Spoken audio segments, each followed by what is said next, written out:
think 'tis the season to be class action lawsuit. It's Happy Holidays, not Merry Christmas. Oh, God. Who's she? Huh? Who's she? You know, like Harold Angel. Is that your real intro? What? Is that your real intro? Yes, I'm sticking with it. Okay, fine. I'm going to go pick up where he left off. Welcome to Lightning Cast. Lightning Comics official podcast. You know, we do it every once in a while. My name is Mike Larson. Yeah, every once in a while. My name is Mike Larson. I'm joined with fellow hosts LG to my left. In front of him. I can't say my own name? Nope, not anymore. Okay, then. You lost that right. Ace in front of him. Yo, yo. And to his left. We're doing the direction thing again? Lou. Lou. A.K.A. Matt, Lou, whatever. Lou Incarnate. Lou. Mike was once Lou, but then he passed the cowl. The Lou cowl. Yeah. I am the knight. Hi. Hi. I swear to Lou. Oh, the Joker! Where's Lou? Here. Hatamano, batamano. All right, before we get too far down that particular racist rabbit hole, we're going to hand it over to LG for our I first like review. that term, racist rabbit hole. You've got 10 minutes, sir. Okay, then. Starting now. Okay. Let's go. LG read Avengers Arena #1, Murder World. We start off this awesome chapter by X-23 and Hazmat completely, well, I don't know, it is one epic cat fight. You got Hazmat shooting a big amount of radiation. X-23 is just taking it in the face, and her face is melted off, so, well, she just keeps coming. Then we end this. Then we end this little flashback with X-23 sinking her claws into Hazmat. Foreplay. Stop it! We tried so hard. Okay. God. Then we flash back to what I can only assume is, you know, a week earlier or something. It says Day 1 Avengers Academy Campus. We have Hazmat without her hazmat suit on. She's having a little pillow talk with what's his name, the red dude with the skull face. It's not a red skull, it's metal or metal. I don't know how to say his name. Yeah, metal. Okay, but whatever. They soon find themselves hovering over the mouth of a volcano. And thank you, Mike, for the sound effect. I didn't do anything. And coming straight out of the lava pit, it's this awesomely dressed dude with long red hair. I mean, I think it's Carrot Top at first, but he calls himself Arcade. Yeah. And he's pretty much talking about, get this concept, a game where only one can survive. Pretty much, it's an all-out brawl. Wow, that's only really one new. can stand. Several can Avengers win. enter. One Astounding you leave. writing so far. And so as he's laying down the rules for this game, they all attack him, but he pretty much swats them away. He has awesome powers. Don't know where he gets it from. He's got painted fingernails. That too. It has to be in the polish. That just means he's a bad guy. If he's a dude with painted fingernails, it just screams villain.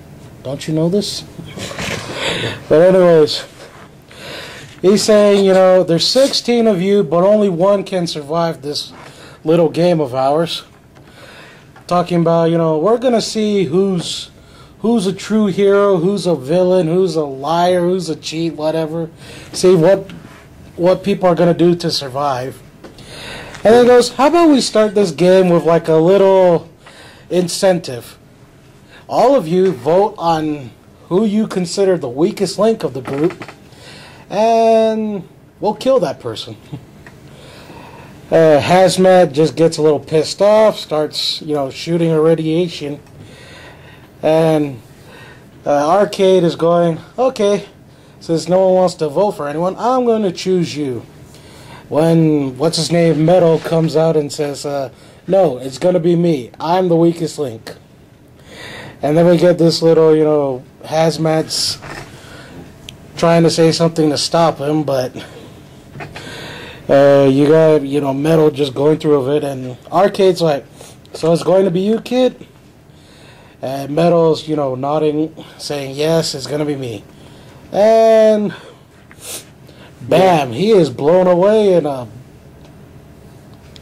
wow, he's just blown away. Yeah, there's not much left. There's a few X's in there. Let's just say with what Arcade did to Metal, you're gonna have to repaint the whole floor. Worse than Humpty Dumpty.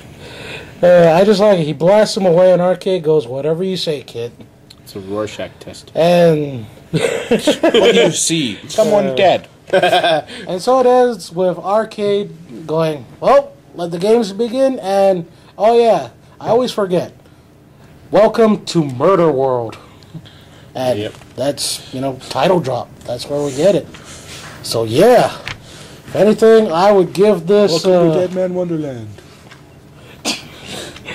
Mike, before we get yelled at. I like how they had health bars in there. Oh yeah, they did have health bars. But that's beside the point. It's Arcade. So if anything, it was a pretty interesting chapter. The concept of the whole "there can only be one" was a little bit, Highlander-ish. Yeah, I really hate to. Thunderdome. Yeah, it was just a Hunger big Games. cliche. Well, it was just one Running Man. big cliche, but Poseidon Adventure. Titanic. but if anything, I would give Strawberry it. shortcake. If anything, I would give it a 3.5. Strike back. sorry. If anything, I would give it a 3.5 death trap to dead superhero ratio. Huh. That's what it says for you. Arcade makes a little comment. It's like, my death trap to dead superhero ratio was embarrassingly low, so I'm going to make up for that. So, yeah, 3.5 death trap to dead hero ratio. That's not bad. So, I pass it on to... God, I know I say this all the time, but I really don't like any of you. I'm going to go with Matt. Because he's diagonally across from me. Matt, Tetris. Lou, whatever your personality is today. Right. Okay then, Lou. Gotcha. Where I can't see. Here, All right, so- diagonally. What book are you going to review? Can you make it in the 10-minute time period? Pride and Prejudice. Yeah, you did. Oh, You made it in crap. half of it. Pride and... Oh, God. Not 50 War and Shades? Peace. War and Peace. 50 Shades of Grey. Let me give you next one. No! Curve right off the bat. Should Kerf the name. That too. Alrighty, I am reviewing Cable and the X-Force #1. Yeah, we number one. This was right off. I did not see what the last of X-Force was. If they already tied that in, or if this just kind of reformed. So I'm not real sure. But this pretty much just starts off with Cable and the X-Force are busting into a full-out facility, and they are pretty much shooting everybody up and taking names and whatnot. And you've got Havoc winds up cornering them with Havoc corners them with Captain America, and you see Thor in the background, and the rest of it, and you even got Logan sitting way back there. I think that's Scarlet Witch. Yeah. And so, it's like, what's going on? This is horrible. I can't do this, and Cable goes, yeah, I wish I could explain it to you, but I can't. Shoots them with a gun, and they vanish. And it's like, okay. Portal. So, Spools. Portal. Spools. So anyhow, then it does kind of like going back, days later, starts Cake is a talking about lie. Sorry. going back, and you've got Forge that's helping them with. Well, first off, you've got Cable going about checking on his children, and I'm not quite real sure where they're tying all that in, because it's, for me, just wanting to start back on this title, wanting to see how it's going. They've left a lot of things kind of disjointed. They're letting me assume that I've been following forever, and so that, for a brand new title, that kind of sucks. I don't like seeing that. So, but they come back here. Forge is working on helping Cable re-augment his body by getting a new bionic arm, and he's going, oh, this is kind of crazy. This thing is just, a howitzer. And he's like, yeah, just make a fist. And he does that and shoots off a couple of grenades and just blows everything up. And he's like, not bad. And then it starts talking about what Cable truly was. Since if you go back to the X-Men ages ago, Cable was supposed to be the child of Jean Grey and Cyclops.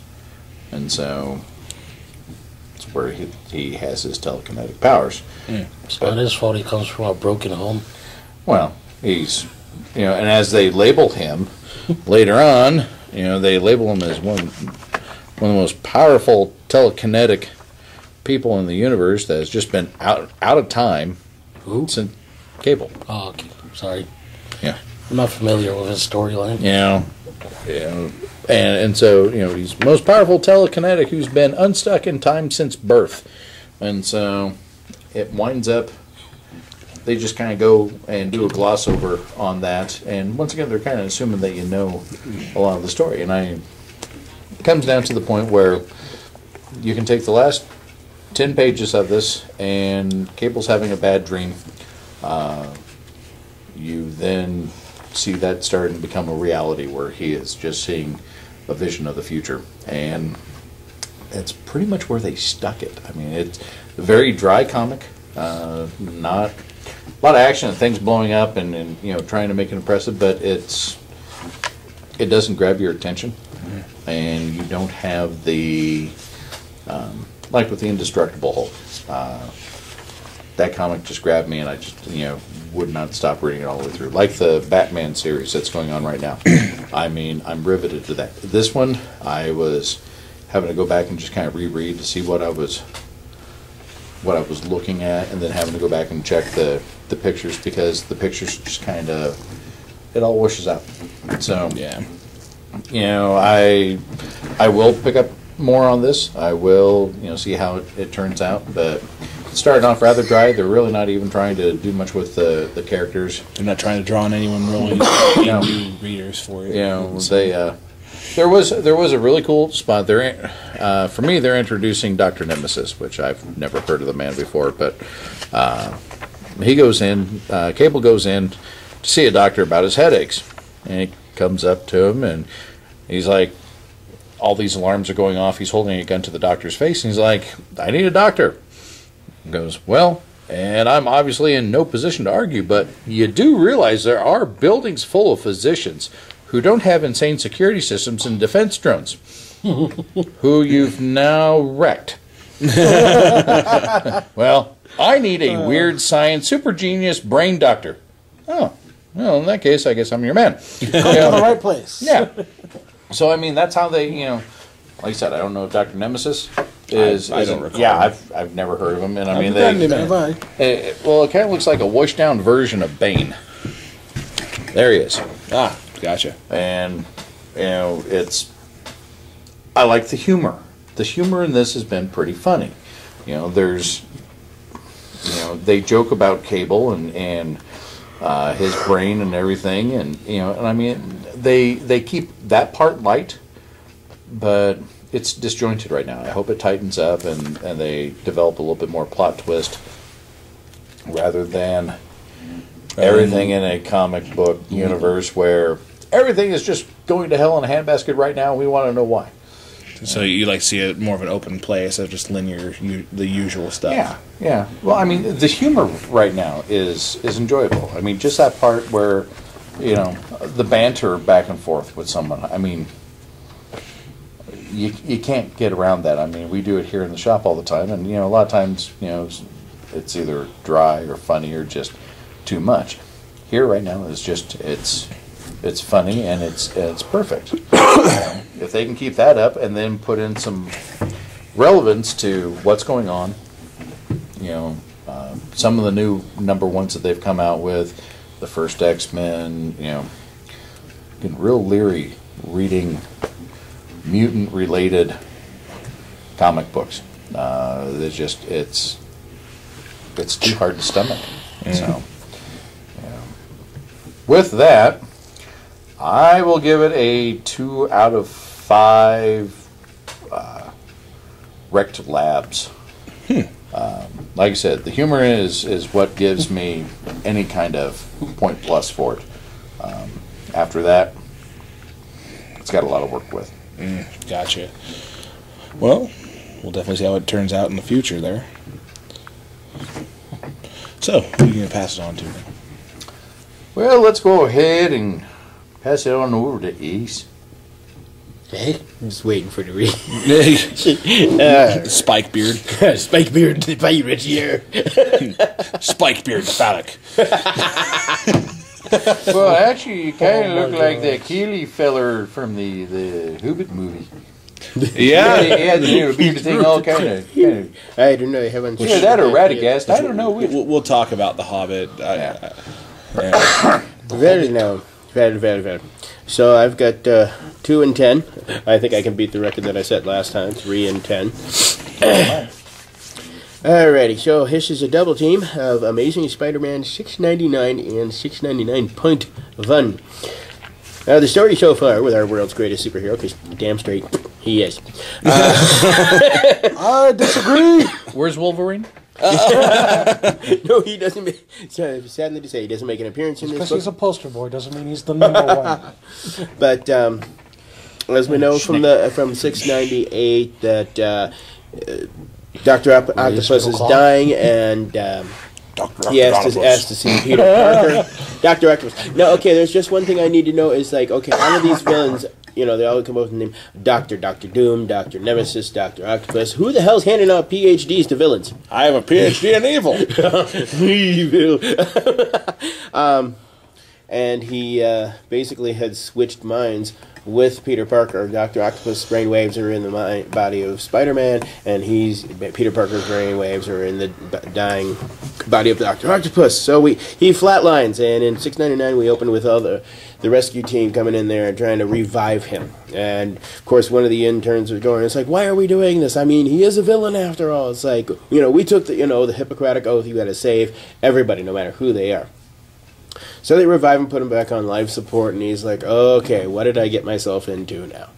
How did Doc Ock do it? And he, in his own inevitable scientific way, Spider-Man trapped in Octopus's body, goes, reverse engineering. Okay, he had that helmet when he tried to control the satellite, saying he was going to destroy the entire planet, and then, I created one, so as a defense against his technology, and using his technology in it, but supplementing it with my own. And then he goes to the stark realization, aha! I put the helmet on. He's been actually tapping into my brain waves. So it's like through the circuits, it's like he knows everything about him, and he's sitting there going, okay, why? Okay, no matter what I did wrong, please help me to get out of this, because he's thinking of everything that could possibly Doc Ock could do. Steal in Spider-Man's name. There's an image of him as Peter Parker with his aunt and her new husband, J. Jameson. Yes, J. Jonah Jameson's father. So they're kind of brother-in-laws. And it's like, well, Peter, we decided to make you the executive of our affairs. Should we pass on? And it's like you see him like kind of pouring poison into their celebratory drinks and that, and him with Mary Jane. It's like, what are you doing? Whatever I want. He's having all those bad flashing images. No. Everything's going to be fine. I got to figure out a way to do this. So it's like, if I can actually use he's using my brainwaves, I can use his. So he contacts one of his Octobots that's roaming around. It's like, hey, it's working. It's like, well, if he has my memories, maybe I have his. So he kind of flashes back to his father, Otto Octavius' father, abusing him as a kid, the explosion that created him, and oh, look, I'm getting beaten by myself. No wonder why he's pissed off at me, kind of thing. It's like, oh, Octopus, smack back and forth. So through his technology, he has the Octobot contact go through the files. Fail-safe plan. Get some of the members from that, the pseudo members of the Sinister Six, Trapster, Hydro-Man, and Scorpion. They perform a breakout for him, get him out of the raft where he's being held with Alistair Smythe and the Lizard and Morbius and Living Vampire. And Smythe was still alive? before he gets, he's still alive, incarcerated, because during the Spider Island thing, they also cured him because he was like a lackey for Jackal, the mutated spider dude, just like Kane was. But before he gets broken out, the Lizard is like, well, since you're going to die anyway, I can tell you my secret. It's like the experiments, the last few experiments worked. I'm actually Connor's still trapped in this body, but he just refuses to reveal that side because it's like he's like messed up in the head. He doesn't want to acknowledge to the rest of the world that he's still Curtis Connors for the fact that he killed and ate his own son. Little Billy Connors was killed by Dad. So, all in all, they huh? Oh man, yeah, he kept it all in the family. Are you kidding? Then it would be a family meal. So they break him out, and he's like, Lizard, Connors, I could use a good man. He just like snorts at him. It's like, they're like, he's just a mindless beast. They break him out, and they put him up to like a pseudo life support system after he like almost pukes his gut out from being taken off of one life support and says, okay, we gotta just hook up to the iron lung. All right, we got our octopus carted away. And Morbius is like, oh, you'd rather choose that brute over me? And he's like, oh, I can just push this forward and I can break out too. And it's like, and the Lizard goes, it's like, where do you think you're going to go, Morbius? With your reputation, nobody's going to want to take you in. You think Octopus is going to take you in? All of them don't know that it's Peter Parker's mind in there. So he's trying to go, okay, I'm going to have them help Dr. Octopus get revived so I can get back in my brain. Anyway, and that's where it leaves off with the breakout. And $6.99, I will give it at least 3 out of 5. His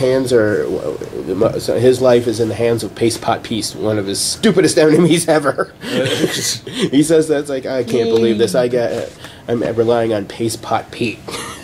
699.1. This is the inevitable last one before issue 700, where it is the finale of Amazing Spider-Man, and it starts off with the reflection of the breakout, and then Morbius goes off on his own,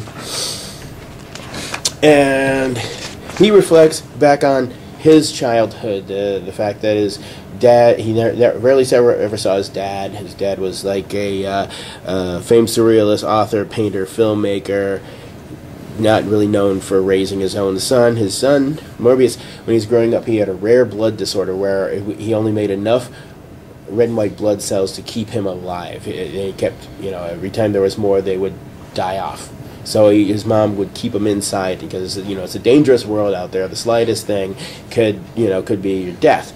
And so he had his friend Emil come in, and they would sneak out back and forth. It's like, it's like, they enjoy their times of sneaking out, but they go across this one gap in a wall, and Emil says, don't worry, you can leap it, it's easy, it's just a gap. He leaps, he falls, hurts himself real bad. So the whole premise is it's kind of going back through the history of how Morbius became the living vampire he is today. They did tests on him to increase his blood count level with using vampire bat enzymes in the blood. And, it was working, it wasn't. And it's like, why didn't you go, it's like, it's Nobel Prize worthy, you were making great steps. And it's like, he comes back, it's like, well, because I tried to lift this cup of tea and my wrist snapped. I don't have the strength to go out in public. We need to do tests on me. And we're not ready for human tests. And he has a woman in his life, so they do it on a boat. And He is. I'm on a boat. I'm on a boat. It's a car that runs on water, man. That is a boat. And she's like, oh, you always do the right thing. You're just one of those recluse scientists that is trying to make the world better. So they decide to do the test on the boat, and it's like, this is the only way. I don't think I can. It's life or death, and it's like I'm leaning towards or death. I'm going to die if I don't fix this. And he's like, I got this simple gash from a paper cut, and he's like, excessively bleeding. So they put him. They use let's see, what did they use? Electroshock element to enhance okay, let's zap him with radiation, kind of, to increase the enzyme count that they're using.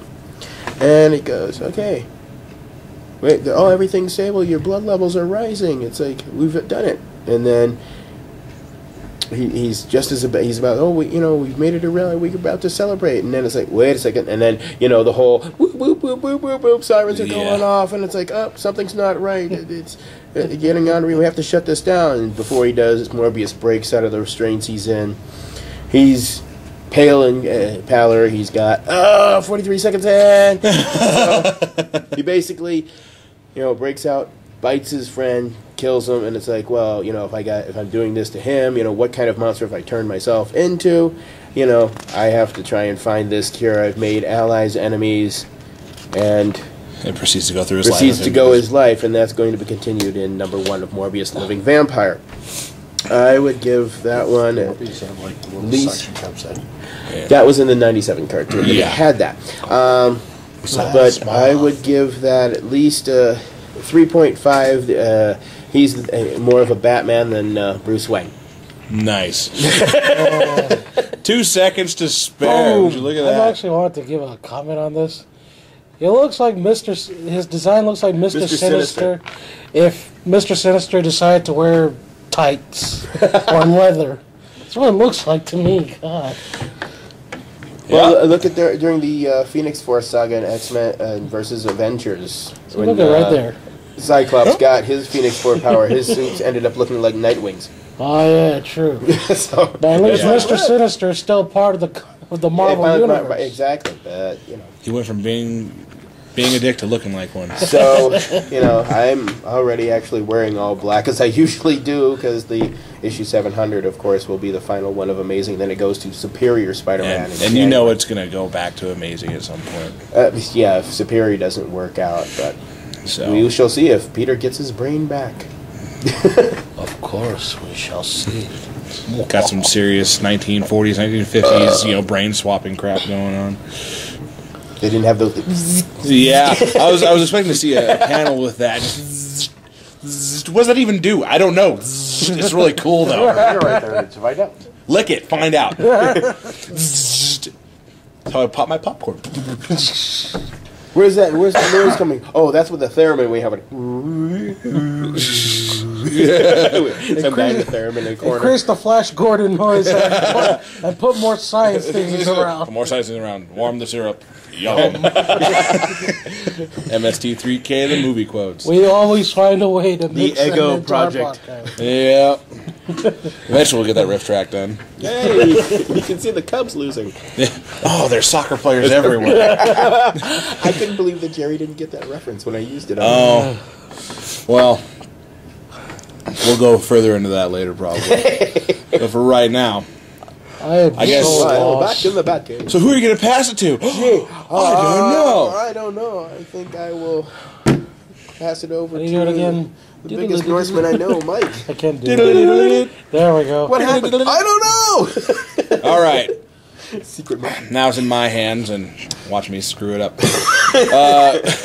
From one bat to another. Today I am definitely reviewing Batman number 15, the continuation of Joker's return and the death of his family.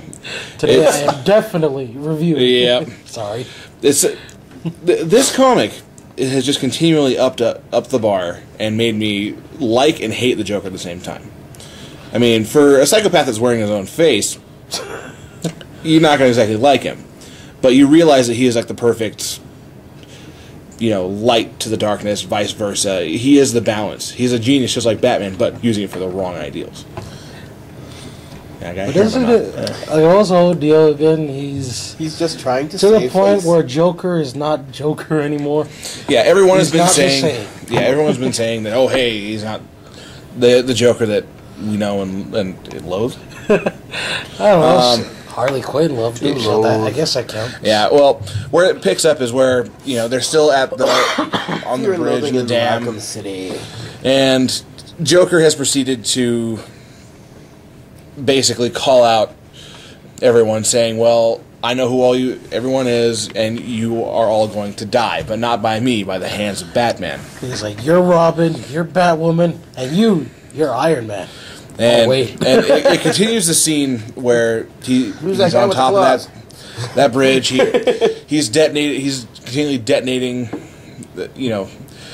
just everything he can. Want things to go out with a bang. And the cops show up, and he calls out.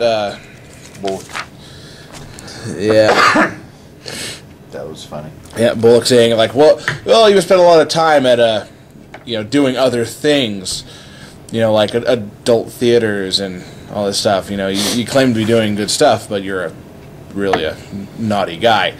Well, naughty. when the police basically get a good shot on him, he calls for Joker calls for his backup, and they proceed to blow the crap out of everything anyway. To a point where Batman finally gets out of the binds he's in, rushes Joker. They try and blow him up. And because Joker gives him the signal to, and then huge explosion. Then you see Batman just jumping out of the flames. Dude, that's badass. I'm on fire. Yeah. And the thing you'll notice is, if you ever read this comic, he's not wearing his gloves anymore. After the explosion, obviously something happened. You know what that means, right? What? The gloves are off. Yeah. And he I was proceeds. surprised he didn't say it. So. He proceeds to punch Joker in the face and screw up his, mess up the nice face mask that he's got there. And face. and Joker is basically helpless at this point. Well, Batman picks him up, is going to try and lay one into him, but in the water is his toxins. And when he punched Joker in the face, he had cuts on his hand, and so the water got in there, and so he's frozen in this one position, and he can't do anything. So Joker proceeds to get out of the grip and beat the crap out of Batman. Well, knocks him into the water. He wakes up, has this nice little delusional dream where he's like, "Oh, everyone's here." It's one of those. I had this horrible dream, and you were in it, and you were in it, Yeah, and you were in He it. sees all the previous Robins. He sees Batgirl, and just all these. Even Jason Todd. Yeah. Oh, he's Yvonne Craig. he's Okay. back. Oh yeah, I But- know. And he sees like, "Oh, well, Alfred's back too. Oh, he just had, he was perfectly safe." And it pans and shows Alfred, and he's got the face just like the Joker. Then obviously Batman is hallucinating. Well, to me, it looked like it was Joker there with Alfred's face on. Yeah. Well, if you look at the face, he's got the Pennyworth mustache. He's got it's that. So I'm going to take your face and you're going to take my face kind of It's got the thing. Pennyworth. So. And So I'm about to kill you. so he Please keep still. he wakes up from this horrible dream, and oh, he's actually in the same room with everyone there. They pulled him out of the water, saved him. Red Hood included. Yeah, and he proceeds to go over the information of what's been going on. They ask him, like, "Well, why didn't you tell us that Alfred's been?" So who is this Kidnapped. Batgirl? That's Batgirl. I don't think that's not Batwoman. That's just Batgirl. Yeah, but who is it this time? I It's still it is Yeah. Barbara Gordon. thought she was supposed to be dead, or is that another paralyzed? storyline? That was that mysterious magic bullet. Yeah. So what happens with? But it's still in the continuity. Yeah. Well, he talks about the first night.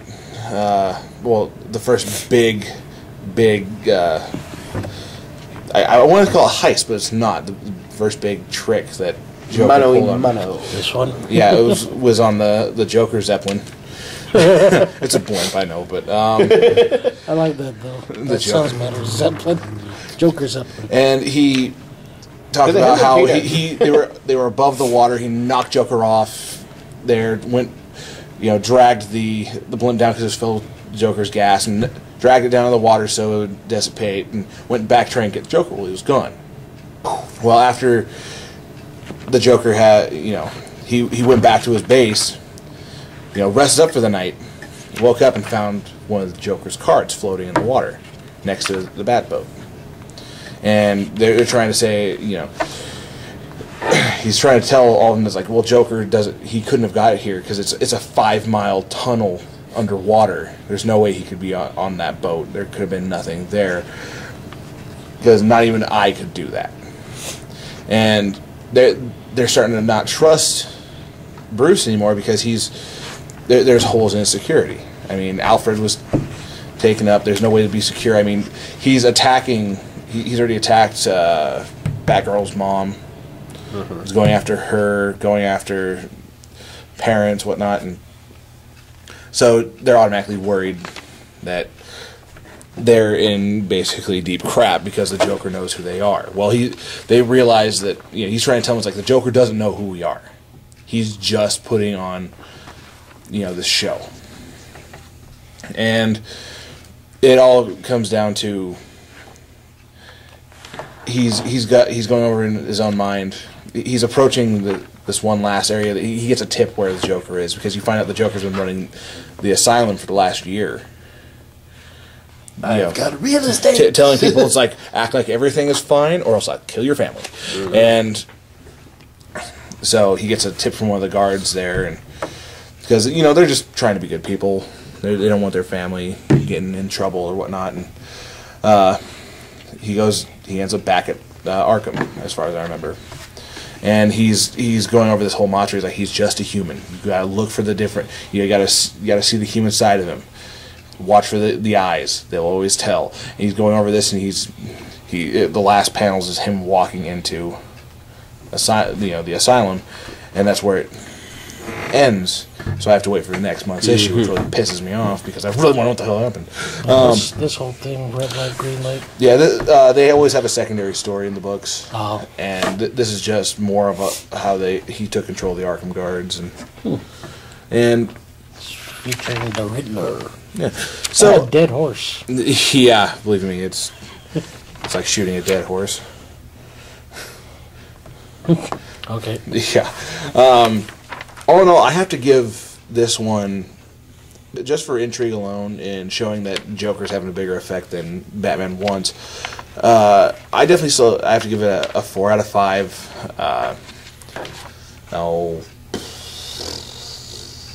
Skin-faced Alfreds. Yeah.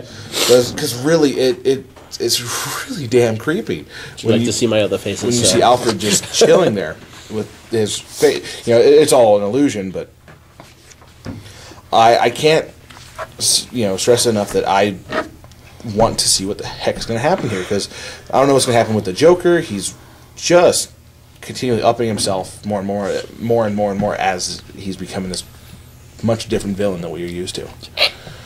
So hopefully it doesn't, halfway's cop out like the Court of Owls did. I still like the end of the Court of Owls, but I liked that a lot because they had aerial battles and all that. I remember that whole thing. Got the Bat family and aiming for the eye. Why? That rhymed. That's what they do. So I'm going to leave it with that with 15 seconds. Hell yeah.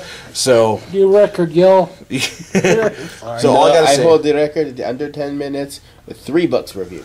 Okay. Yep. New record for Mike. Leave it at that. Oh, don't worry. I might have to challenge the record. I'll do 10 in 10 minutes. Yeah, this one sucked. This one sucked. This one sucked. I like this one. Bad, stupid, bad. This was mildly entertaining. Ha! Beat that. First. So, all right. Well, now that that's finished up, we're going to go ahead and move on to free discussion. Woo! The meat and potatoes of our stuff. Really? I'm a vegetarian. Liar. I know. Vegan plug, vegan plug. Sorry, I brought my lawyer, Saul Rosenbug, to confirm that. Is that yes, verbal conflict? And I'll go ahead, since I was going to do this review last week and we didn't quite get to it because weather conditions. Ironically enough, this weekend's weather conditions were worse than last weekend's. Yeah, But yet we have a podcast, so... We had a nice window where people can get in here. You can't get out.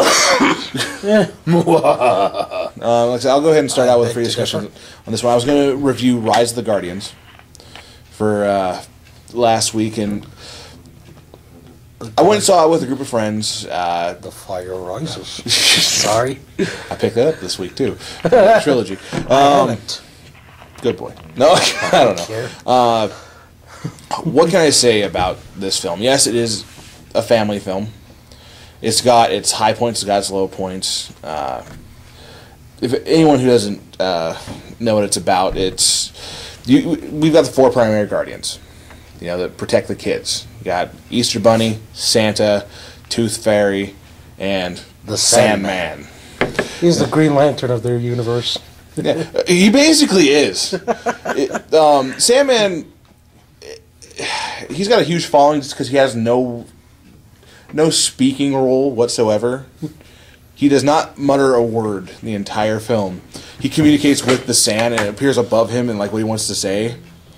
And he's really a great character. North, obviously, he is the nickname for Santa Claus, and he's got this Russian accent. And you get to meet the elves, and apparently the Yeti make the toys, and they just tell the elves that they're doing it. Because the elves are great, helpers, but they just don't build crap. They're good at destroying things. Judging from what I've seen from the commercials, the elves look like they're on a trip. They do, but the elves are really quite charming. What you find about them, but the Yetis are even funnier. Just because you have this one point where this Yeti's painting up these toys, and they're all blue. And he's like, I don't like it. Paint it red. He looks over and there's just huge stack painted blue. He's like, ah! He's like Santa's walking past him, telling him like, paint it red. And he just. Then later on, they're painting Easter eggs, and they're all red. And Easter Bunny walks back. He's like, too Christmassy. Paint it blue. He looks over, same stuff. He's like, ah!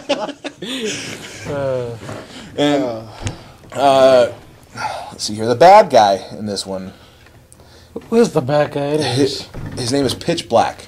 Pitch Black. He is the boogeyman. Okay. Then. Ironically enough, at first when you hear the premise, you're like, the boogeyman, really? Well, they make him pretty damn dastardly. He's voiced by Jude Law, if you know who he is. You're gonna need to remind me. You remember Sherlock Holmes? Who played Watson. Okay then. Yeah. Man, they couldn't have done a better job. Because the entire film is focused on how the belief of things really fuels how everyone feels. Yeah. Like the belief in Santa, the Easter Bunny, Tooth Fairy, and all that stuff. That's what gives them power. And Pitch Black's entire thing is to get so no one will believe in them again. Take all the power, and then everyone will have these horrible nightmares. And basically putting him in control. They'll fear him as opposed to believing him. Okay. And Sandman takes the first big hit in the movie because, well, technically he's the second big hit. Boogeyman starts taking control of Sandman's dream sand to a point where he actually assimilates Sandman. Wow. And so he's giving all these kids nightmares and all these different things, and he captures all the fairies for the Tooth Fairy, so they can't collect any of the teeth, so people start not believing in the Tooth Fairy. And now it's all about the money, though. Now there's a character they introduced, voiced by Chris Pine.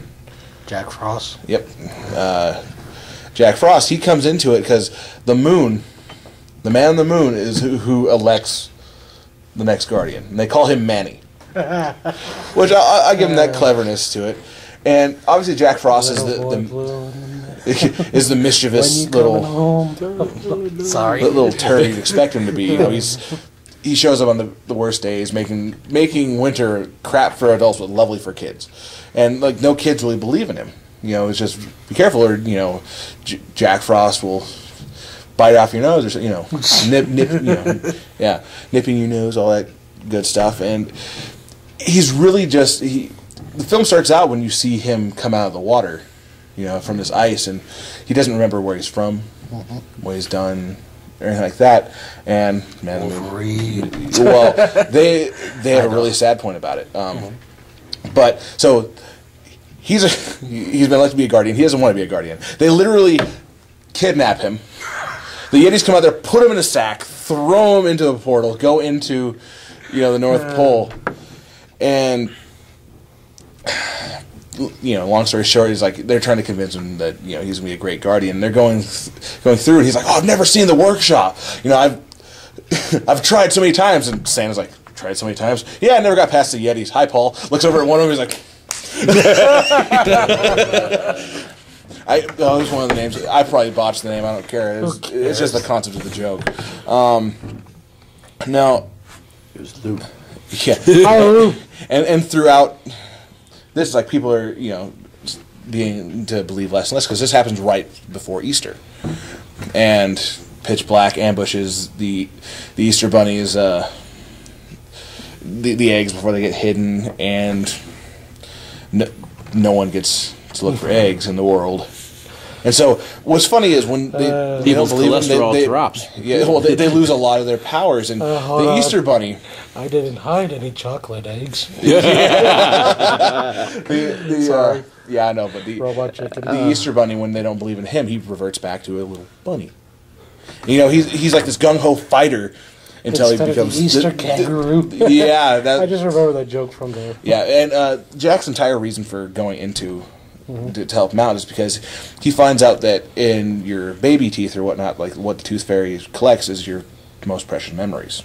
And whenever an adult needs to remember that, they'll return those memories to him and all that. So, because he doesn't remember who he is before he became Jack Frost, but everyone else remembers who they were beforehand. So he's like, "Well, I'll help you if I can find out who I am."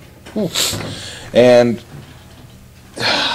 it's really kind of sad. Spoiler alerts for anyone who's going to be doing this, but you find out why the Man in the Moon made him Jack Frost. Because when he was younger, he had a little sister, and they were playing on this pond, iced over, and the ice started to crack, and he was like, "Okay, just calm down. We'll be fine. Let's play a game." Okay? Like hopscotch, we'll help you get out. Now you come toward me. And he takes her, throws her off the ice. He's like, "Yeah, you did it." And it breaks, he falls in and drowns. And that's when he wakes up, and that's why he doesn't remember. But this after he finally, gets his teeth back, and he's like, "That's why you made me a guardian, because I protected someone, and I gave up my life for that." And just film's so great. I would recommend taking your kids to it. I can't stress that enough. It's a really good family film, and it does make you want to believe again. I'm 25. That's pretty good. Okay. Well, I can honestly say you get quite animated over it. Yeah. I don't believe in puns. Well, okay. Then you got the pun master going, Oh no. I don't believe in And there's something I will have to say is Sandman. Like everyone had a bet for like your favorite character would be Sandman. Because he is a badass. Like when he fights dirty, but good dirty. He's just that cool. And speaking of fighting dirty, I had a dream I was in a boxing match against the Pope. That dude fight. Holy water. By fighting him, you're automatically evil, so he becomes holy awesome. water, uppercut. Has to communicate.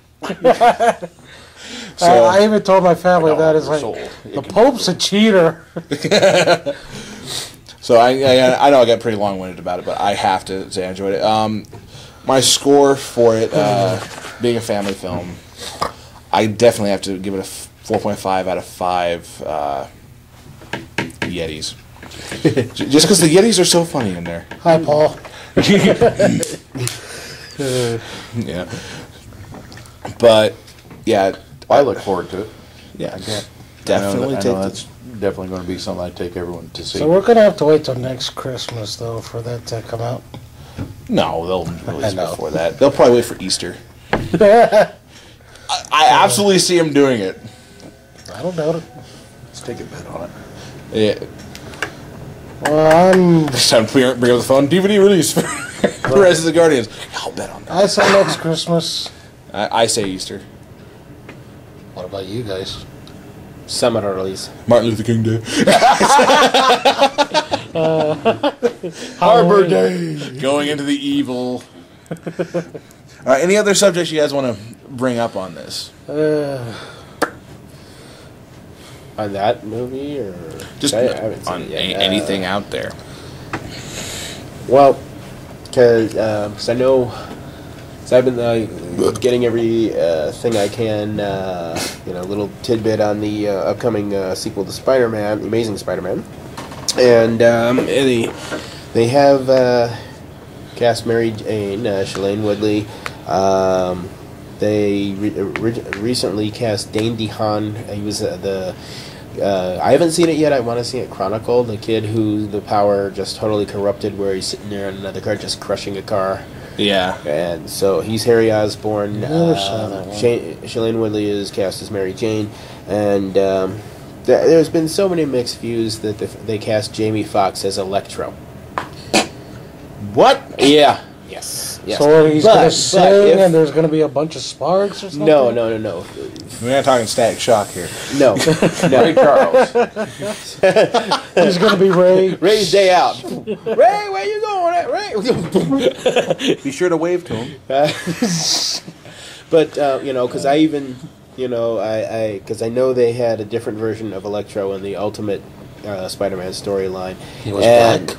Yeah, he was African American in the Ultimate storyline, and he had like a black and blue outfit, because any Spider fanatic out there knows that the gold and green lame will not work with a huge starfish on his face. It's not going to translate well into film. It'll be like, oh, look, it's the 60s Batman all over again. Let's just tilt the villain's highlight this way. It worked for Loki. So, I'm interested, and they had they warning spoiler alert, because they announced this huge casting call for the working title London Calling. I don't know, but several female actors between these ages with red hair to substitute for Shailene Woodley, and they're saying that her actual part isn't really that big at all.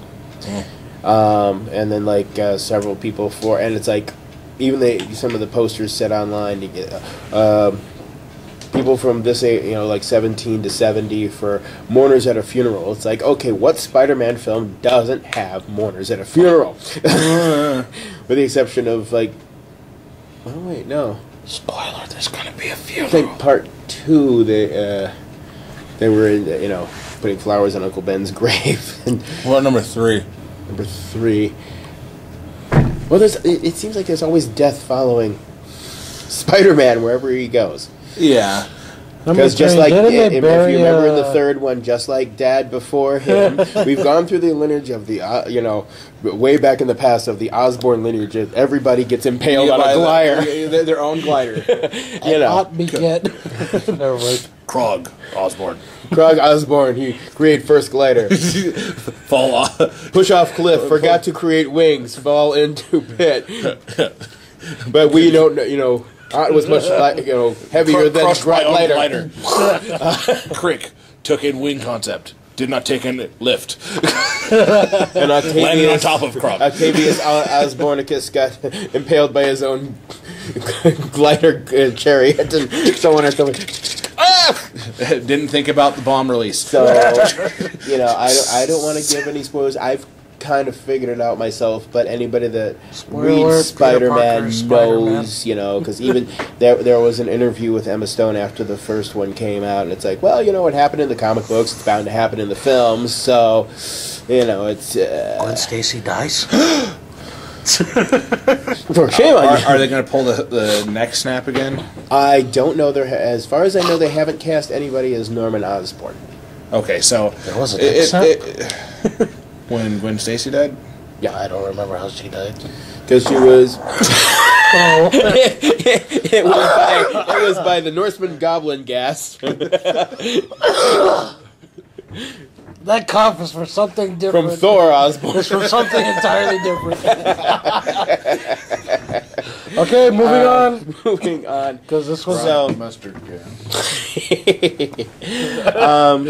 it's gonna be interesting to see if they do cast somebody as Norman Osborn. I mean, I have in my mind the way I'd like to see it done. If they do the ultimate storyline where Norman does.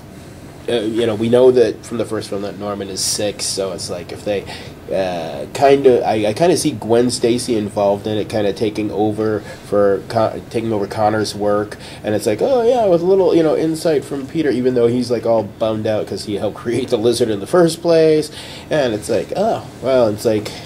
I could see him getting the formula and then reverting into like a hulking goblin creature instead of, oh, let me put on the Power Ranger suit and terrorize everybody. And it's like, it's like I see him getting information from somebody. So who spearheaded this kind of thing? It's like, it was this woman who took over for Connors named Gwen Stacy. Stacy, we'll have to deal with that.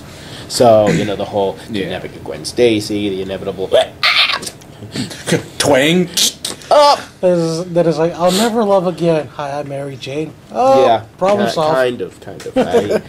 I kind of see that happening, but we'll keep you updated from going on and further. But okay, that's all I have on the Spider-Man front. Well, I've been bombarded with Christmas specials and the kids this week, so we wish you. Turn it off. Tis the season for a lawsuit. The restroom door said gentlemen. Oh, God.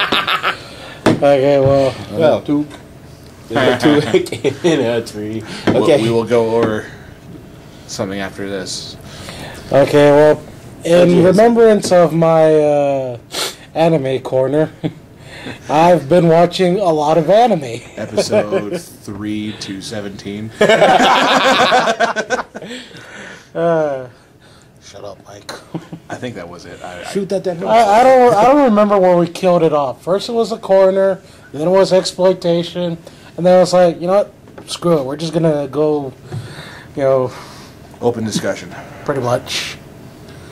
We're just gonna go commando here, whatever. Whatever. Free balling. Well, I watched this awesome anime called Saki. That's the only. It's just one word. It is spelled like Saki.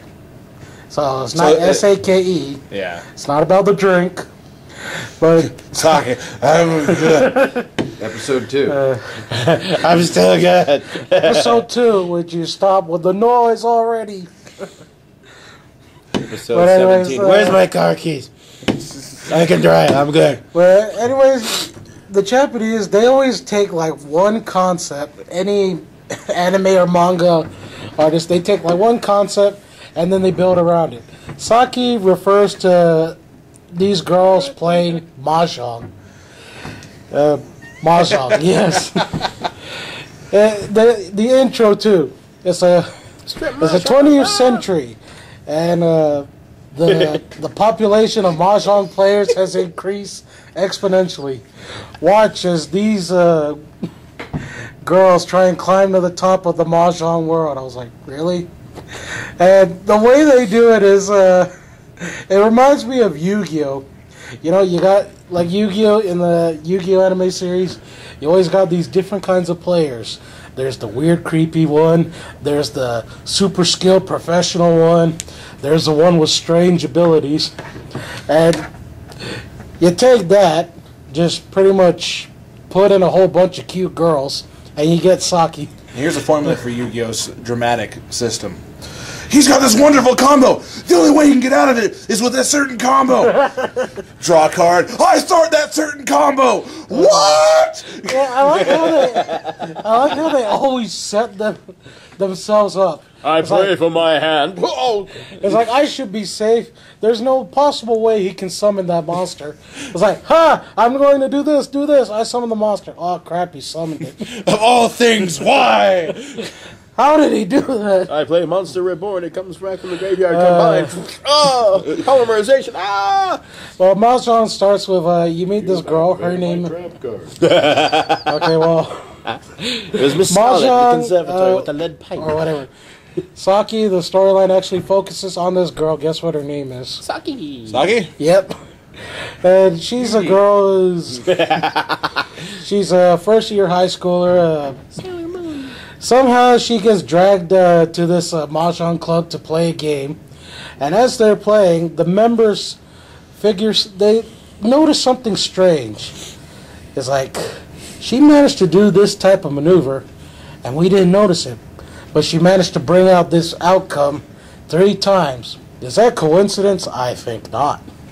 So they pretty much, how should I say, they give her an ultimatum: join our club or die. And so, I don't know, there's a lot of unnecessary drama, but she joins the club. She's starting to think, mahjong will be fun for me, because it starts out with her just going, I hate mahjong. I always lost. And then, you know, they go to this one tournament where it's like, the winner of this tournament gets to go to nationals. And they win the Millennium Puzzle. Yep. And pretty much they go up you against... can take me on, Yugi boy. They go up against all these strong mahjong players, and the term mahjong monster comes up a lot. It's just pretty much describing these players who are able to pull off these maneuvers you think is, you know, like the odds of playing it are astronomical.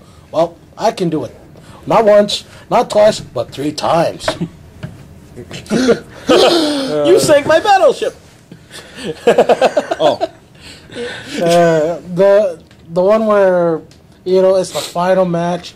This is the deciding moment where we see who gets to go to nationals. You got Saki. She's like, you know, I'm going to do this. Shows her grab a tile, places it, does this maneuver.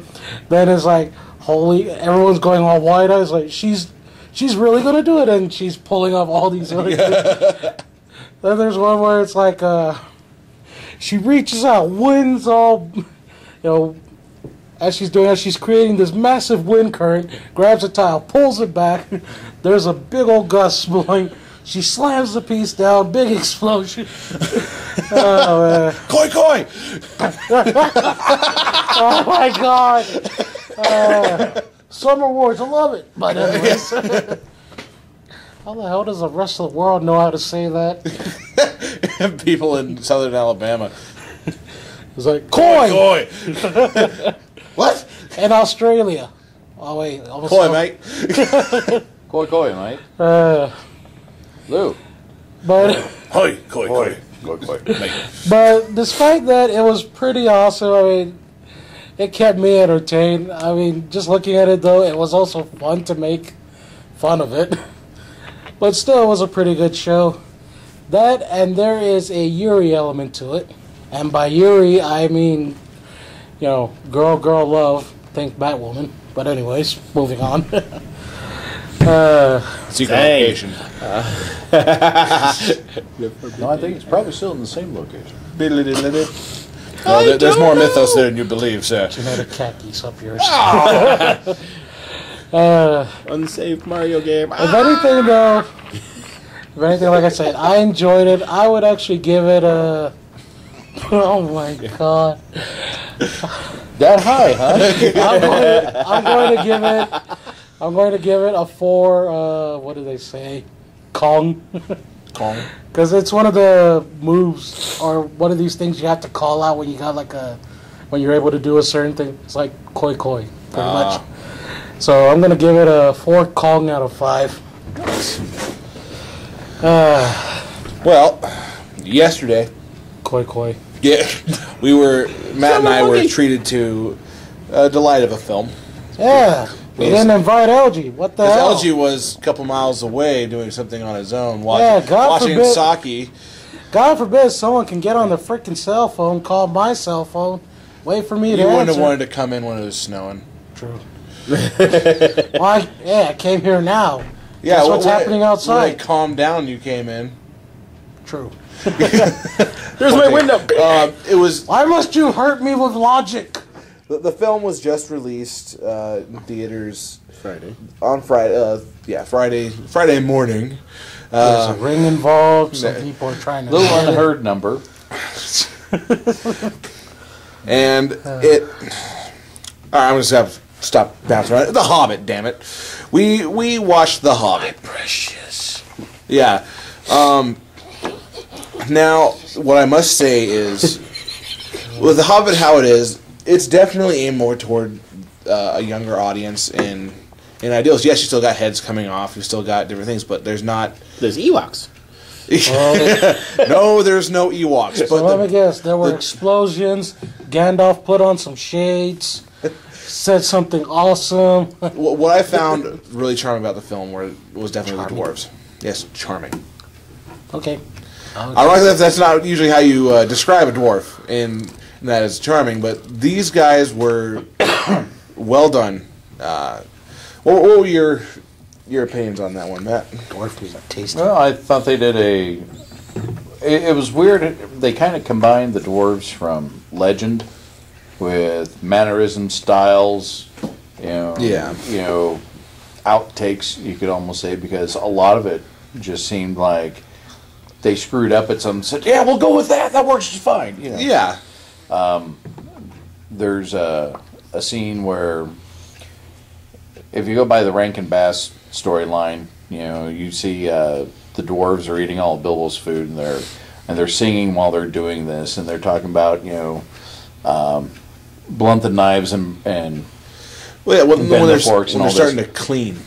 And they start stacking up all his dishes, and I mean they've gone through everything in his kitchen, all his food, all his dishes, all his silverware, everything, and they're throwing everything around the house, and they're just driving Bilbo crazy, and not a single dish gets broken, nothing happens to anything, and they're all just having a good time, and I mean it is just so cool because, one of the guys just. Every plate's just hitting him in the head, and he's just bouncing it back, and I absolutely fell in love with that scene because you got the older guy who's got a plate down, and as they're rolling a plate across the table, he's flicking it up, and it's great. I mean, just how that all worked out. I actually went to it to see that scene because I saw they showed like little bits and pieces on the previews for it. I was not disappointed because they're singing. At first, I'm like, "Oh my God, is this Disney?" And then I'm like, "Wait a minute, they're dwarves. They're known for when they're at work or doing something like that, they will sing." yeah. That's Oh God. Did As you were saying? pie? Well, and then from there you go. my You've got the stereotypical dwarf. Long beard, white hair. The Don't know the gender. Short. Yeah. Don't Big, know the huge- gender.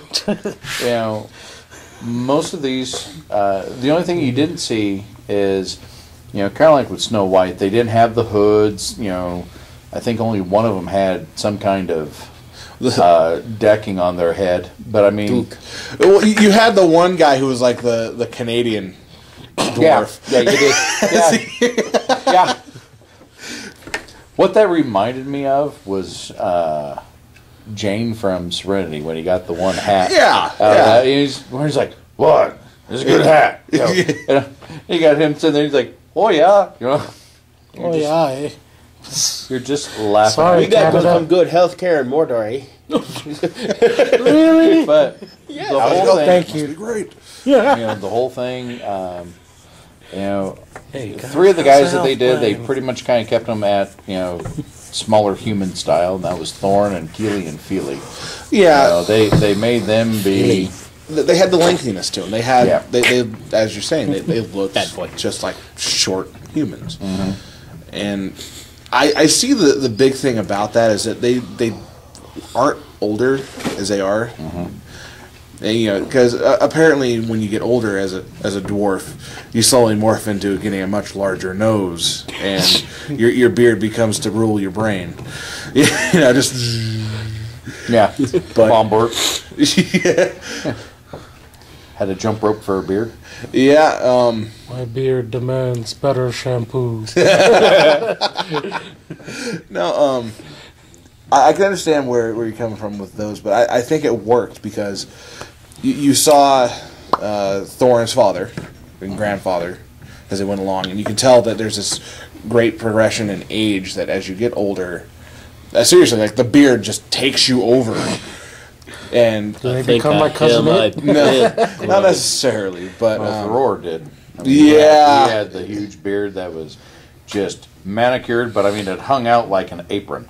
You know, Yeah. and the thing about Thorin though is like you can see he's getting closer and closer to that age where, because you got the younger guys, you know, the brothers, or the two very similar guys. I can't remember. Killy and Feely. Yeah, exactly. You know the names. I don't. Yeah. I mean, I know Gopher and no. Sneezy, Doc, Bashful. Yeah. But Well, and actually, if you look at that, the Snow White dwarves are in there. I mean, they yeah, they have those subtle Yeah. clicks that work out. But no, the dwarves definitely, in my opinion, kind of stole the show for a bit there because they're good for comedy. But what was your impression of Bilbo? I really liked his whole mannerisms throughout the thing. I think they found a very good actor to play him. You know, just in the scenes where he's confronted with something, you know, that he's totally out of his element. The facial expressions are perfect. He's like, well, okay, huh? Well, how about that? You know, and I mean, it's great because you know, Peter Jackson does just a wonderful job getting the right people for this. Now, Frodo, I was kind of like, he's just like, whatever. So what? I'm going to get my paycheck, you know. I Well, don't yeah, care, you know. with that, they're setting it up to tie with the other films, Yeah. and that's really all they But I did. mean, his whole attitude was just like, yeah, okay, you know, I've been in 3 others. These is great. I'll just get my paycheck and I'm good. Yeah. But for everybody else, I mean, you see, you know, it for someone like me that has read The Hobbit and Lord of the Rings for decades, not just, you know, I read that book once. I watched it. It was quite enjoyable, but the facial expressions did it. Absolutely.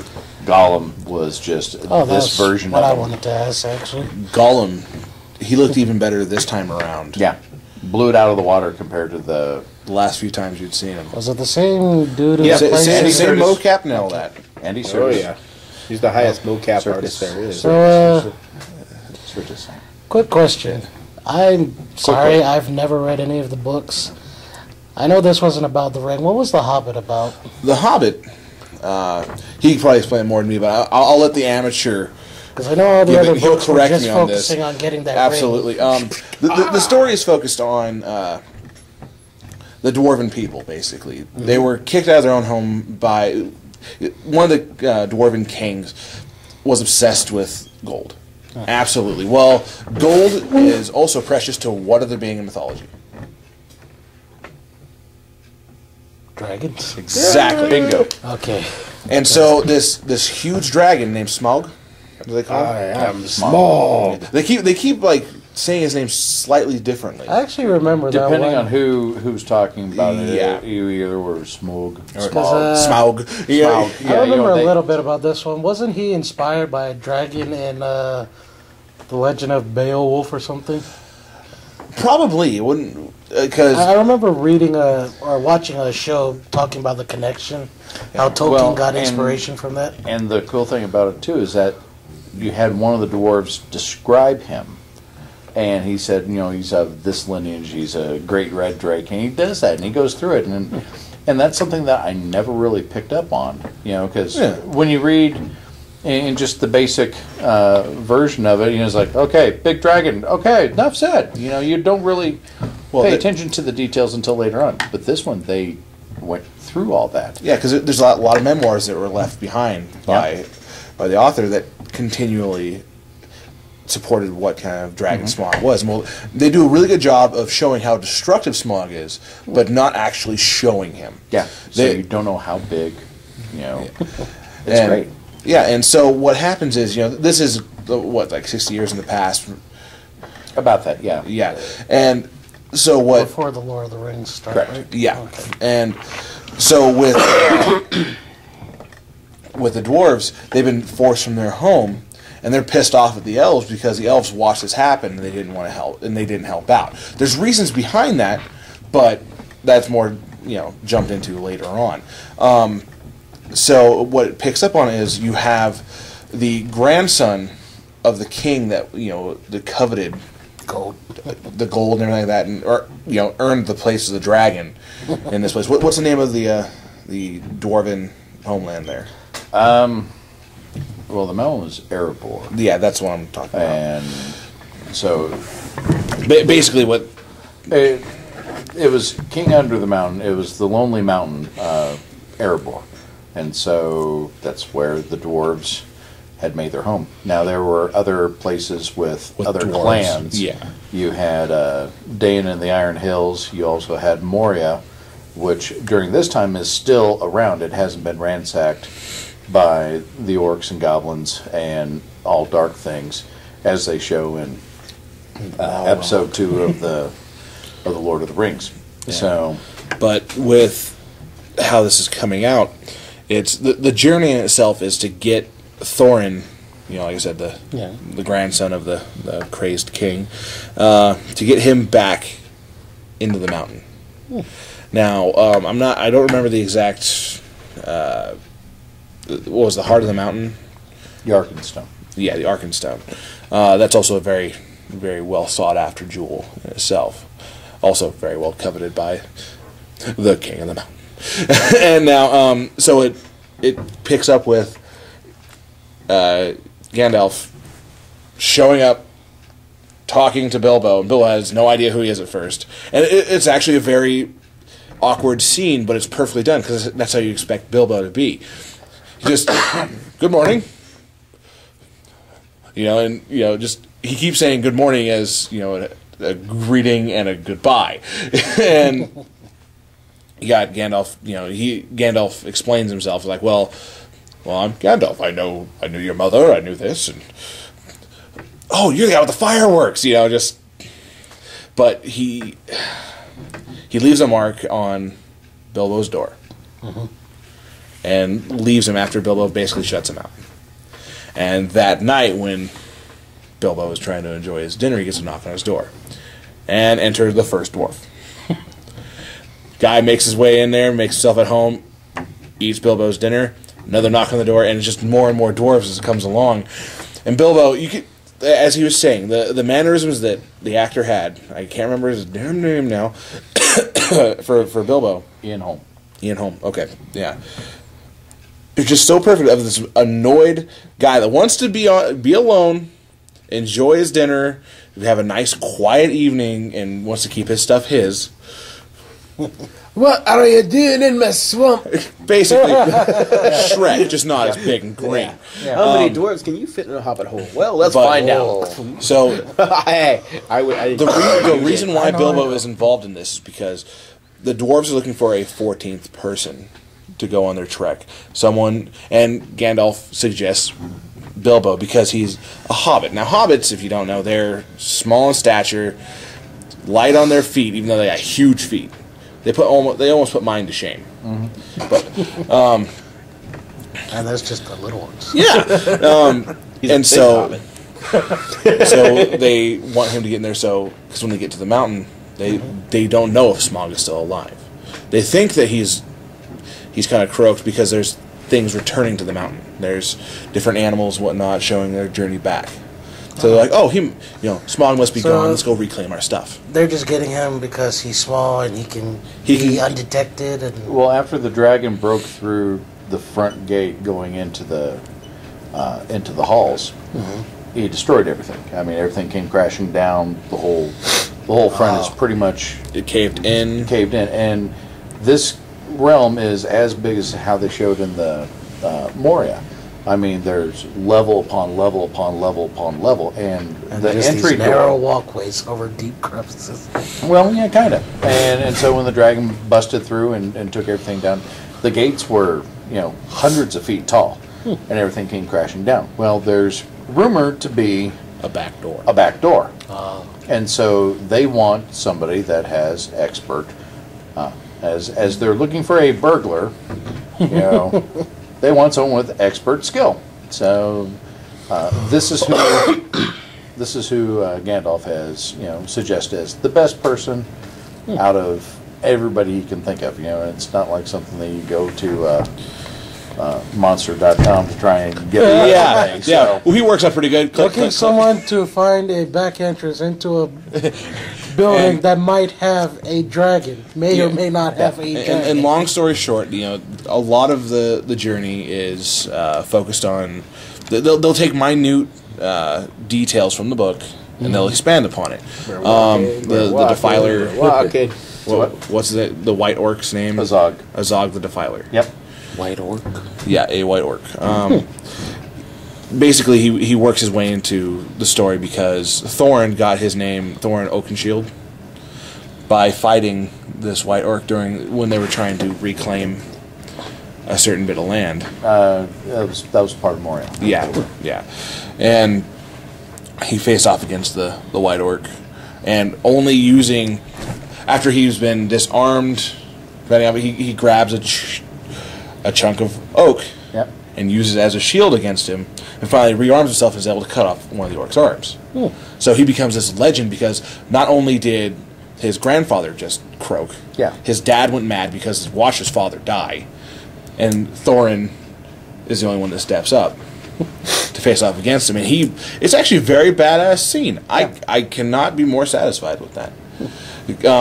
And so he gets the name as it goes along, and he literally is walking around with the oaken shield. Yeah, and after on his right hand, even decades later, he's taken that piece of wood and has made it almost like a gauntlet shield, kind of like how you see Lion-O with his. I mean, it's almost like that. But I mean, it was cool. At the very, there's one part where he gets beaten senseless, and you see his hand go limp, and he drops that part of drops that shield, and it literally encompasses the whole arm, the forearm all the way down, and then it has a little bit of a jut out, so you can sit and use it as a spike. And I mean, it's like never in my life would I had thought about that. That little detail. Yeah, I mean, done very well. But like I said, they'll expand upon it because in the original books, as he was noting out, because I've read it once or twice. Matt here is the aficionado, definitely, because I have not read as much. They take these little things, and you definitely get to see the old roster of people from the Lord of the Rings. You get to see Hugo Weaving come back. You get to see a good amount of the detail did not appear in The Hobbit. There's a few characters that just didn't, that weren't supposed to be there, but were. Yeah, they took a little bit of creative license with it. Which, some of it was really good, and it looked beautiful. I loved the look of it. We were there, it was about a 3-hour film. Yeah. I was not bored one bit. At one point, I had to pee at one point. And I was the only one that didn't drink anything. So, don't you like how that works out sometimes? No, and like I said, I'll probably be seeing it again without much issue. There were a few things, me being an editor on this one, that the frame rate stuff, they filmed it with 48 frame rate. Okay, it's the first time they've done that. First time. Usually it's 24 frames per second that you'll see in regular films. 48 takes away the shake, takes away any of the blur, and you get to see a lot of the great action. But you also see the little ticks from the actors as they are. There's a point when Gandalf is talking to... God, I suck at these damn names. Female elf, I can't... Galadriel. Yeah. See? You people know it. I'm screwed. If there comes a trivia contest about Lord of the Rings names, I'm thoroughly yes, but you can up the tailpipe. Dang near any of the characters from Summer Wars right from the get-go. Yeah, true. But so what happened there is when Gandalf is talking away from her, if you look back at her, you see every little twitch, every little movement she's got, and it definitely puts yeah, exactly. You see these little she's waiting for the cue because all she has to do is stand there. And so she's like, I have to pee. You know, you just see that look on her face. But say action already, for the action bits, speaking of which, very well orchestrated, very well designed. My big complaint is that most of the creatures were CG. Yeah. including the orc, the white orc. And there was a few, obviously, that were actors dolled up. down in the halls, the goblin halls and whatnot. You know, Yeah. I would say a ton of those were CG. Oh, But I mean, for the main characters that they focused on, except for Azog, a lot of them were just dressed up as, you know, people, and they did such a good job with it. they did a great blend, but with the 48 frame rate, Yeah, you can tell. I see every. Yeah. You can ask him. I cannot watch a film and be like, okay, there's a mistake, there's a mistake, there's a mistake, just because I've been in editing for too long. Yeah. Yep, then there's always a giant green mushroom cloud and someone's saying sorry. Oh yes. But yeah, usually one of the biggest parts of movies like that is you see where they take improbable action courses. The one that I hate the most, I think it was either the second or the third movie of The Lord of the Rings, where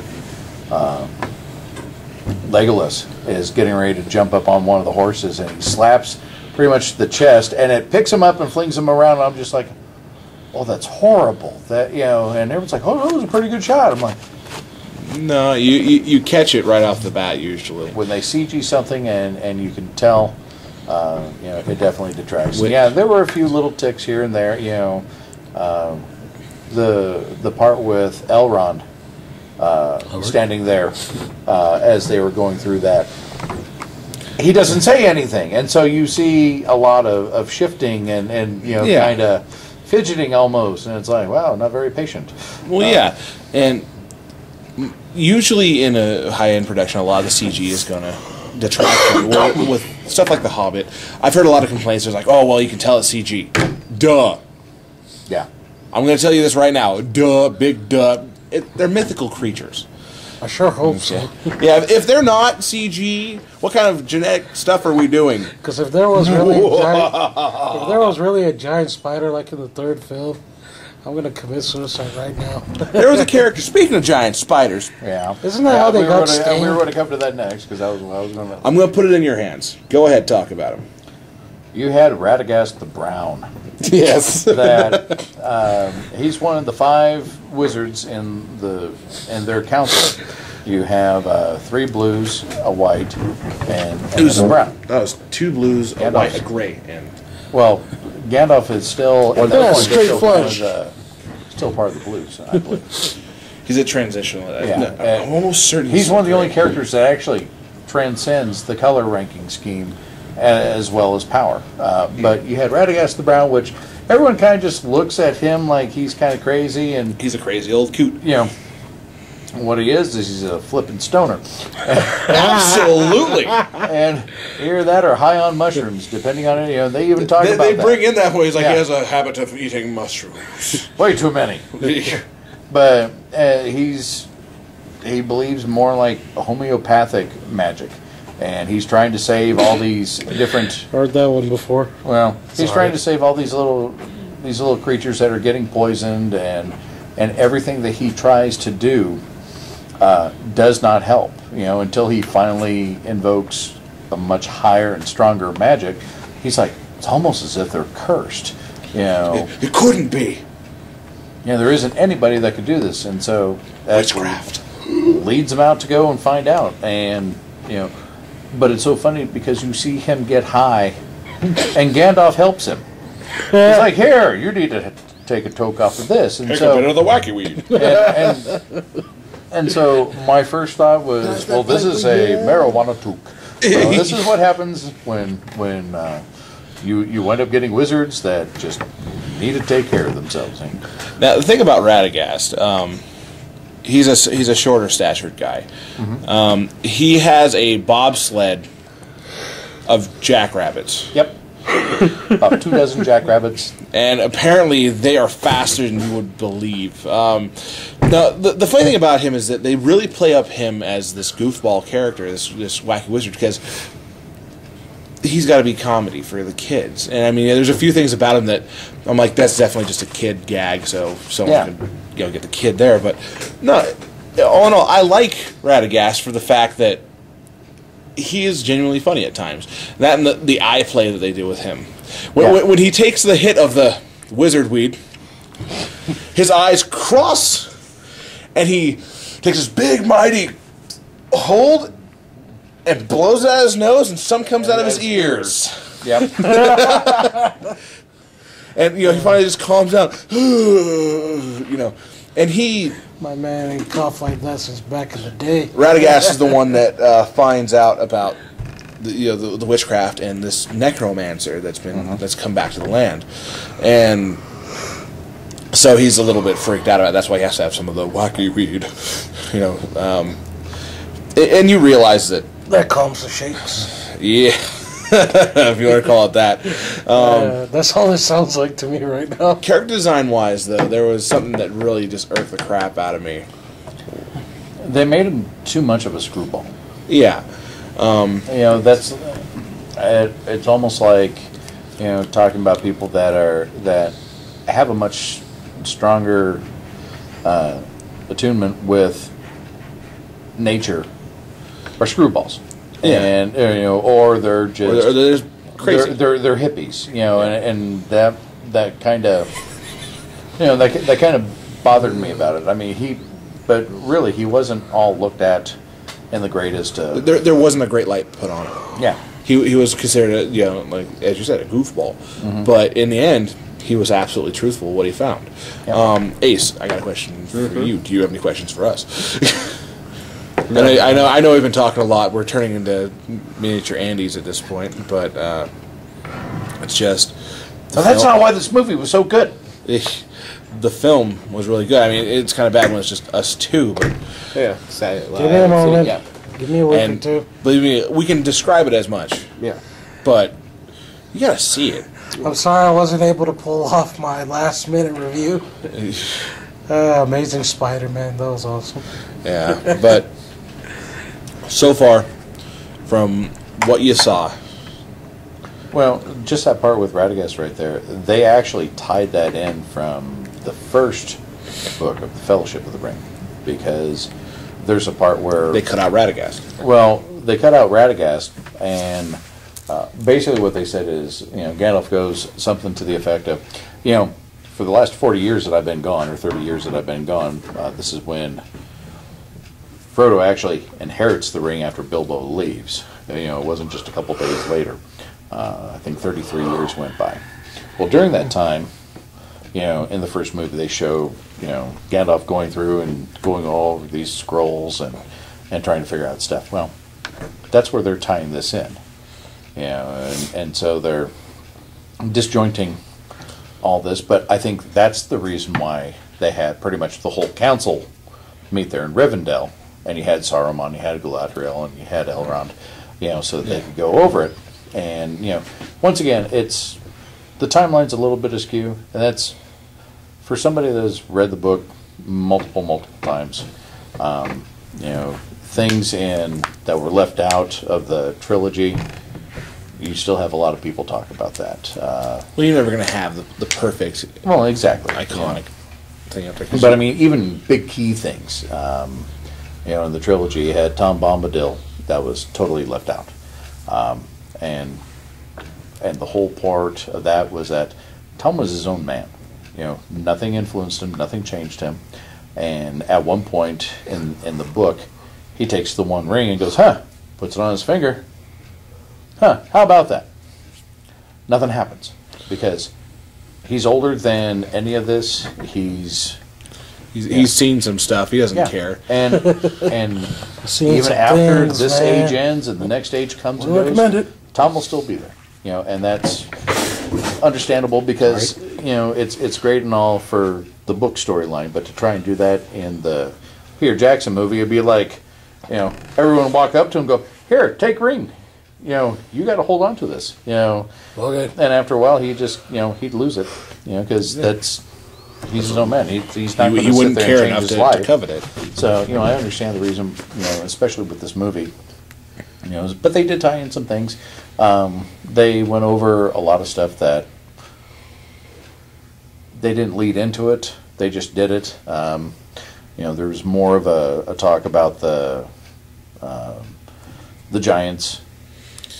Like the the fight that they had. You know, the stone whole- giants. Yeah, That was a cool sequence, yeah. but I don't remember that exactly happening. It did, but not in that aspect. Yeah, it wasn't like it wasn't that closely involved. Well, it was kind of there, except the giants weren't hundreds of feet tall. You know, the giants were, 20, 30 feet tall, and they were just throwing boulders back and forth, and they were, their anger and fighting when I was causing the storm to go harder and faster, and that's why they went and sought shelter. You know, not this big, okay, here we're going to have, one half of the mountainside pick up and just walk away. Robo Gundam. Yeah. Like Stone Gundam, go. Yeah. So that whole thing, how did that tie into giant spiders? With Radagast, during his little, when he's finding the different creatures, poison and whatnot, he is trying to nurse his hedgehog into health, and obviously the witchcraft's starting to close in on him, and he's just these giant spiders come up over his house and start trying to break their way in. Mm-hmm. And so he finally pulls off the healing on this one creature, and there's no longer any evidence of the curse or whatnot or anything there. So the giant spiders leave him alone. Well, they're what lead him to find this necromancer, this different thing. So that's where it's like speaking of giant spiders. And he goes through the great wood, which is slowly being poisoned, and it's now being called Mirkwood. Mm-hmm. So that leads. And you'll love that scene. Mm-hmm. Well, if anyone wanted to know anything, all I have to say is follow the spiders. Follow the spiders. Well, it's a little bit Harry Potterish with. Yeah, a bit with how the spiders end up looking, and yeah. We were making some good jokes. There's some Harry Potter feel to it when you're just watching it, and I still like it a lot. It's a different film than Lord of the Rings because it doesn't have the same greatness as you expect from Lord of the Rings. It has a different type of greatness. Mm-hmm. And it's a great adventure film, mm-hmm. not a quest film. Yes, it's a quest, but it's adventure. It's an adventure first, then a quest. Then a quest. And so, two totally different. If you look at both books, they're the same thing. Beginning a plot, beginning a problem, go through, get done, come back. But here it's you don't know what's going to happen. The way that it starts off. It goes very well. It's also, in my opinion, less Twilight.